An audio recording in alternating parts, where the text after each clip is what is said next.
Hello everyone, this is Dr. Ahmet Ergin, and today I am going to talk to you about some lunch ideas.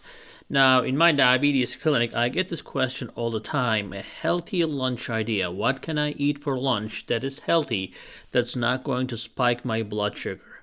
Here they are.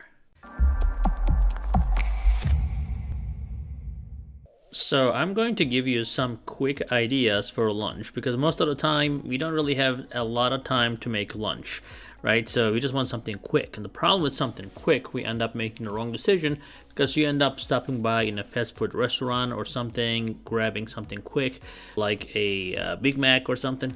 Not a good idea, right? Especially if you have diabetes. But you can actually meal prep or even choose things from the restaurants that are going to be healthy for you.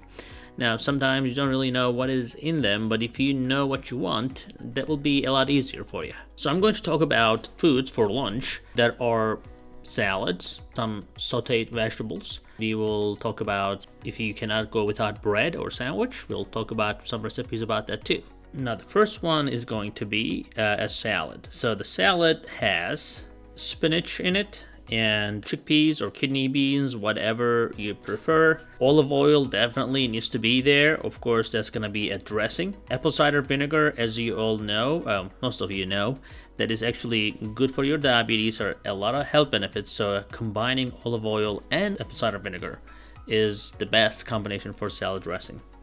Of course, salt and pepper, you need to add that on to get some taste. If you cannot go without some crunchiness or bread, you can add some low-carb croutons. In terms of the protein, you can always use either chicken, preferably chicken breast, or salmon or tuna.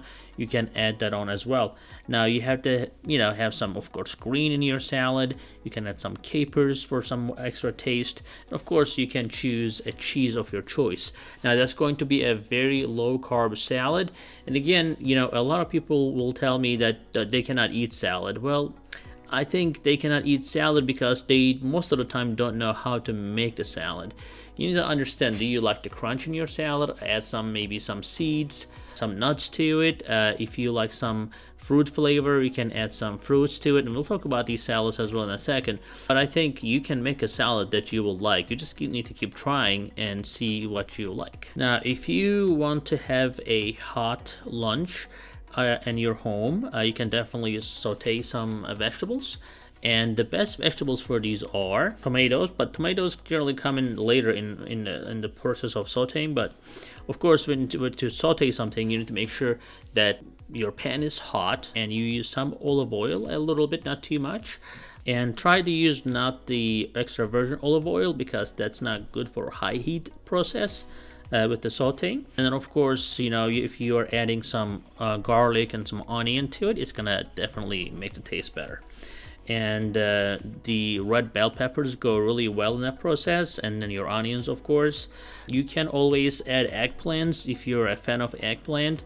You need to add a little bit of water, maybe like a couple teaspoons of water, and let it simmer and cook for a while until you like the consistency and texture. Of course, you can add tomatoes later during the cooking process. Otherwise, your tomatoes will be totally mushed and turn into water. But you can always, if you want to have some texture with the tomatoes, you can add that later. And if you cannot go without meat, you can always add some ground turkey, ground chicken, or even ground red meat, low fat preferably. If you don't mind the fat, and if your cholesterol is not that bad, you can add some regular ground meat as well. And then that will be a great quick lunch for you, and it's going to be low carb. Now, if your diabetes is not that bad and you're on certain medications or supplements and you're doing fairly well and you don't mind a little bit of a carb in your lunch, I would suggest using some quinoa. That is very high in carb. It has proteins and fiber, and it's actually one of the greatest carbs that you can have with diabetes. Now, with this quinoa salad, we're going to use, of course, greens. It's a salad, you have to have greens. You can use a kale, you can use spinach, whatever you prefer. In terms of the salad, of course, you're going to add tomatoes, you're going to add pepper, you can add cucumber, you can add pineapple if you want to have some good you know, Hawaiian taste to it. And of course, you can add some chicken to it, and the seeds, flaxseed is great, very healthy. Even sunflower seeds or pumpkin seeds you can add on, and I think it just blows your taste buds with that. Red onion is something that some people like and some people don't. Again, these are all to your preference. Chickpeas or kidney beans are always a good addition to a salad. That are, you know, some people love beans, some people hate them, but you know, if you are into that, I think chickpeas are a great addition to the salad as well. You can always keep some canned chickpeas that is not really salted and stuff, and I think that's an awesome idea. And then I added a walnut. I'm a big fan of walnut, and it's great omega-3 content. I think that makes the salad, that tops it very well. So quinoa, of course, you need to cook it, but cooking process is not really that long. And here you go. You have a great salad for your lunch. Now, for those people who cannot go without bread, of course, if you have diabetes or if you're on a low-carb diet, I would suggest using some rye bread or pumpernickel, but I'm gonna give you a very nice base to top your bread without creating a significant blood sugar spike.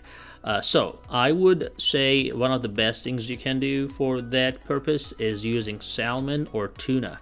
Now, salmon and tuna, obviously not a lot of people love fish. I'm a big fish fan. I mean, fish is, if you live on the fish, we'll probably live forever. So seriously, I mean, you gotta love fish. If you don't love it, force yourself, man. You gotta love fish. Fish is one of the best things in the world. But anyways, don't start cursing, okay? It's all right. So if you don't like it, it's fine. Some people just cannot eat it. But I would say, you know, you can use some minced garlic. If you like some onions finely chopped, you can add that on.